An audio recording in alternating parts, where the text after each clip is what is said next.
Assalamualaikum, salam sejahtera buat kawan-kawan dan siapa sahaja yang menonton video ini. Negara kita kian meningkat dengan masalah penyakit kanser kolon. Perkara ini amat merisaukan dan perlu penambahbaik dalam menjaga kesihatan. Seperti baru-baru ini, pempengaruh yang amat terkenal juga meninggal dunia kerana kolon kanser. Salam takziah.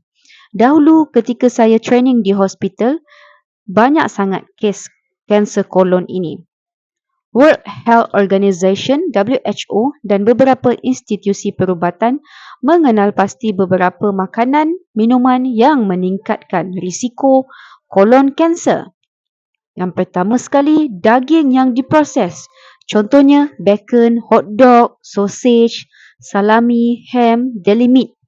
Ini semua mengandungi nitrates dan nitrites yang digunakan untuk preservation, iaitu pengawetan.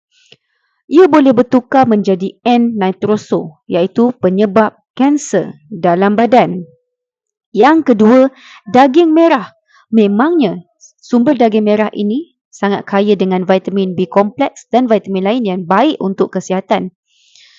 Tapi kita perlu tahu juga, ada side effectnya jika kita makan terlalu banyak atau makan setiap hari. Jadi contohnya daging lembu, khinzir, kambing dan anak lembu diklasifikasikan sebagai karsinogen kumpulan 2A. Ia mengandungi him iron yang tinggi, boleh merosakkan lapisan kolon semasa penghadaman. Yang seterusnya, makanan yang hangus ataupun deep fried food. Banyak yang suka makan fried food kan, deep fry. Kentang goreng lah, kuih muih yang deep fried semua tu. Memasak daging pada suhu yang tinggi menghasilkan bahan kimia yang bahaya, dipanggil heterocyclic amines dan polycyclic aromatic hydrocarbons. Macam yang suka makan sate tu, hati-hati ya.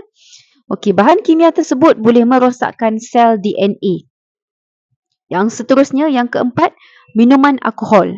Yang ini untuk yang non-Muslim lah. Semua jenis minuman alkohol termasuk bir, wine, liquor boleh meningkatkan risiko kanser, di mana tubuh akan menukar alkohol yang diminum tadi kepada acetaldehyde, bahan toksik yang terus memberi kesan buruk kepada DNA badan kita. Yang seterusnya, kelima, makanan ultra processed food. Yang ini mudah didapati, senang dan murah. Roti putih, soda, minuman manis boleh menyumbang kepada keradangan perut dan insulin resistance. Makanan-makanan tersebut berkait dengan obesiti, iaitu risiko kepada kanser kolon. Hati-hati, berjaga-jaga, beringat-ingat sebelum kita makan apa-apa jua. Kerana jika dijadikan habit makan setiap hari, lama-kelamaan badan kita akan terkumpul dengan bahan yang berbahaya yang akhir sekali menyebabkan kolon kanser. Jika dapat detect pada waktu awal, mudah untuk kita rawat. Tapi sekiranya sudah terlambat, seperti yang kita tahulah, penghujungnya buruk padahnya. Jagalah diri, jaga kesihatan baik-baik, ingat yang tersayang, ingat diri sendiri. InsyaAllah kita boleh dalam mengubahnya, menjaga kesihatan dengan baik. InsyaAllah. Jaga diri, jaga kesihatan. Bye. Assalamualaikum.